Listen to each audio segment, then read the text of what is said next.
আজকে আমরা জানবো পুশ ভার্সেস পুল মেকানিজমের ব্যাপারে। এই দুটো মেকানিজম ব্যবহার করা হয় ডাটাবেস অথবা সার্ভার থেকে ডাটা আনার জন্য, যখন বিশেষ করে রিয়েল টাইম কমিউনিকেশন করা হয় বা বারবার ডাটার দরকার পড়ে তখন এটা ব্যবহার করা হয়।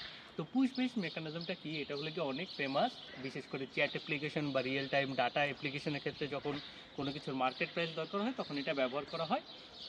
তো এটা কি, এটা আসলে সার্ভার তার ক্লায়েন্টের একটা কানেকশন রেখে দেয় এবং সার্ভার থেকে আপডেটগুলো পাঠানো হয়। এর জন্য এটাকে বলে পুশ, যে সার্ভার পুশ করতেছে ক্লায়েন্টের কাছে ডাটা।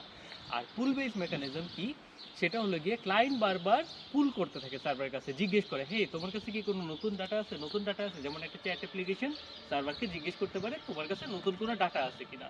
তো এটা হলো গিয়ে পুল বেস মেকানিজম। তো পুশ বেস মেকানিজমের ভিতরে খুব পপুলার একটা হলো গিয়ে ওয়েব সকেট, আর একটা হলো গিয়ে ইভেন্ট বেস সিস্টেম। আর একটা পুল বেসের ভিতরে খুব পপুলার হলো গিয়ে আমাদের এইচটিটিপি লং পোলিং।